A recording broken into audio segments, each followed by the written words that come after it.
আমি গোধূলি, অস্তিত্বের এক সীমারেখা, যেখানে আলো আর অন্ধকার পরস্পরকে অস্বীকার না করে বরং নিঃশব্দে মেনে নেয়। আমি কোনো শুরু নই, কোনো শেষও নই। আমি সেই মুহূর্ত যেখানে প্রতিটি সমাপ্তি নিজের ভেতরে একটি নতুন সূচনার সম্ভাবনা লুকিয়ে রাখে। দিন যখন নিজের সমস্ত প্রকাশ শেষ করে ফেলে আর রাত তখনও নিজের অজানা বিস্তার মেলে ধরেনি, ঠিক তখনই আমি জন্ম নিই। আমার রং স্থির, কারণ সত্য সর্বদা একরঙা হয় যে। আমি লালিমায় ধূসর, আমি ম্লান আলোয় ভাসা এক অনির্দিষ্টতা, যেখানে নিশ্চিততার চেয়ে প্রশ্নগুলো বেশি সত্যি হয়ে ওঠে। মানুষ আমাকে প্রায় অগ্রাহ্য করে, কারণ আমি স্পষ্ট নই, সহজ নই, নির্দিষ্ট নই। আর মানুষ বরাবরই চায় সংজ্ঞা, চায় নিশ্চয়তা। যেখানে আমি কেবল অনিশ্চয়তার সৌন্দর্য। আমি দেখেছি দিনের ভিড়ে যারা নিজেদের হারিয়ে ফেলে, তারা আমার কাছে এসে হঠাৎ থমকে যায়। কারণ আমি আয়নার মতো, আমি কিছুই বলি না, তবুও সব কিছু দেখিয়ে দিই। আমার সময়ে শব্দ কমে যায়, কিন্তু ভাবনা বেড়ে যায়।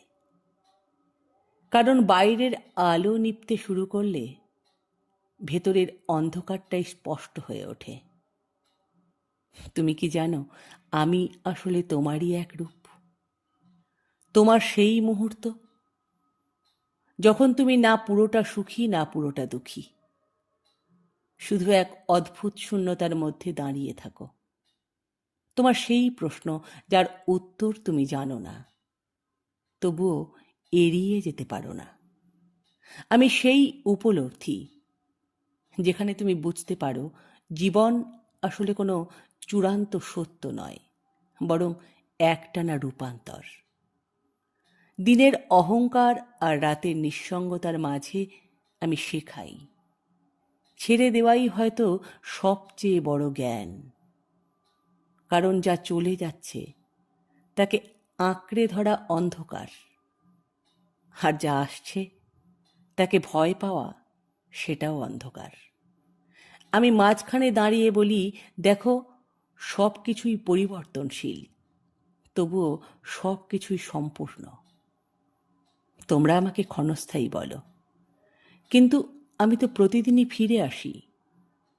ক্ষণস্থায়ী আসলে তোমাদেরই অনুভূতি, তোমাদেরই উপলব্ধি। আমি গোধূলি, সময়ের নয়, চেতনার এক স্তর, যেখানে তুমি চাইলে নিজেকে খুঁজে পেতে পারো, না চাইলে আবার হারিয়েও ফেলতে পারো। তাই যখনই আমি আসি, একবার অন্তত থেমে যেও। কারণ আমি কোনো দৃশ্য নই, আমি এক প্রশ্ন। আর হয়তো তোমার জীবনের সবচেয়ে সত্যি উত্তরটা ঠিক আমার নীরবতার মধ্যেই লুকিয়ে আছে। আমি অতীত নই, আমি ভবিষ্যৎ নই, আমি কেবলমাত্র বর্তমান। আর এই বর্তমানে যে বা যারা আমার সান্নিধ্যে আসে, তারাই আমার এই জীবনের তরঙ্গ, তারাই আমার এই জীবনের তরঙ্গ।